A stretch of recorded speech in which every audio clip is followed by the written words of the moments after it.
बिंदिया की शादी सुमित से होती है, पर बिंदिया को ये नहीं पता था कि वो जिस घर में शादी करके जा रही है वहां की सोच बहुओं के लिए बेहद रूढ़िवादी है। शादी के 2 दिन बाद, बहू, ओ बहू, कहाँ हो? जरा इधर तो आना। जी माँ, कहिए, क्या बात है? आ, बैठ मेरे साथ। बिंदिया सामने वाली कुर्सी में बैठ जाती है। हमारे घर के कुछ नियम कायदे हैं जिन्हें तुम अच्छी तरह समझ लो।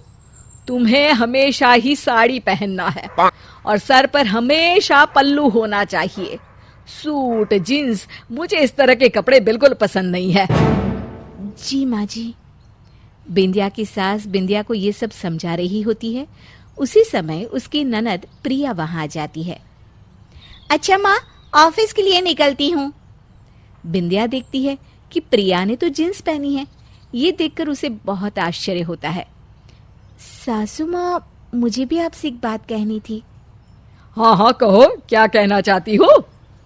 माँ जी, मैं भी नौकरी करना चाहती हूँ। ये क्या कह रही हो तुम? अगर तुम नौकरी करोगी तो घर कौन संभालेगा? वैसे भी मुझे बहुओं का घर से बाहर जाना बिल्कुल पसंद नहीं है। नौकरी का ख्याल अपने मन से निकाल दो। ये सब सुनकर बिंदिया बहुत उदास हो जाती है और वहां से चली जाती है। रात में घर का पूरा काम निपटाने के बाद बिंदिया अपने कमरे में जाती है। सुमित, आज मैंने माँ जी से अपनी नौकरी के बारे में बात की तो माँ जी ने मुझे नौकरी करने से मना कर दिया। प्रिया भी तो नौकरी करती है, फिर मेरे और प्रिया के लिए इस घर के नियम अलग अलग क्यों हैं? देखो बिंदिया, इस बात के लिए मैं तुम्हारी कोई मदद नहीं कर सकता, क्योंकि इस घर में मम्मी जो कहती है वही होता है। अगर वो चाहती है कि तुम नौकरी ना करो तो मत करो ना। तुम्हें कौन सी कमी है इस घर में? पर सुमित। पर कुछ नहीं, मैं बहुत थक गया हूं, मुझे सोने दो। मुझे इस बात पर और कोई बहस नहीं चाहिए। सुमित से इस तरह का जवाब सुनकर बिंदिया की आंखों में आंसू आ जाते हैं और बिंदिया रोते हुए सो जाती है। अगले दिन सुबह बिंदिया कपड़े धो रही होती है।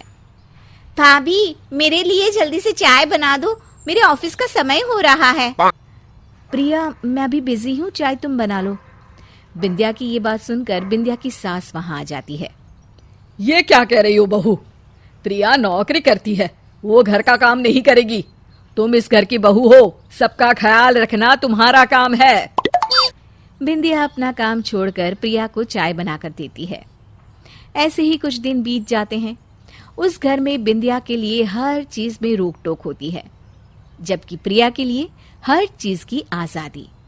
बिंदिया को ये बात हमेशा खटकती थी कि उसकी सास की सोच उसके लिए कितनी छोटी है, जबकि प्रिया के लिए तो उसकी सास की सोच बेहद आधुनिक है। पर बिंदिया कर भी क्या सकती थी? सब कुछ देखकर भी वो चुप ही रहती थी, क्योंकि सुमित भी उसका पक्ष नहीं लेता था। एक दिन बिंदिया की सास की तबीयत खराब हो जाती है, जिसे देखने उसकी सास की सहेली आती है। दोनों सहेलियां बैठकर बातें करती रहती हैं। थोड़ी देर बाद बिंदिया पानी लेकर कमरे में आती है। नमस्ते आंटी जी। अरे खुश रहो बेटा। माँ जी, नाश्ते में क्या बनाऊं और रात के खाने में क्या बनेगा, ये भी आप मुझे बता दीजिए ना।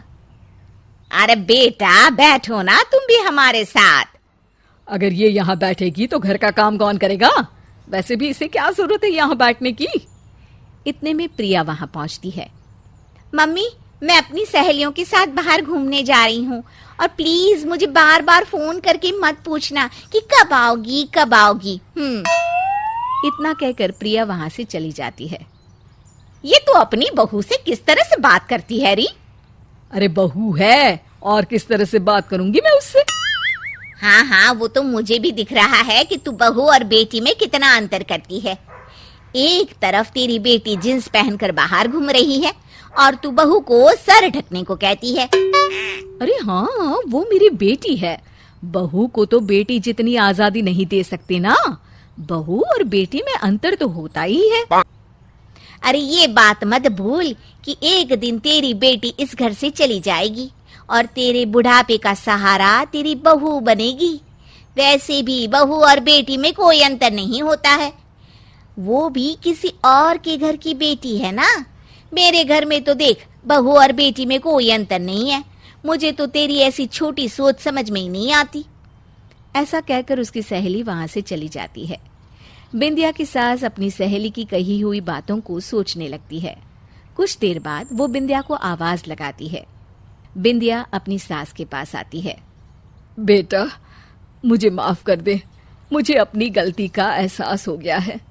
मैंने तेरे साथ अब तक कितना बुरा व्यवहार किया, कभी तुझे अपनी बेटी की तरह नहीं समझा, और तूने एक बेटी से बढ़कर फर्ज निभाया।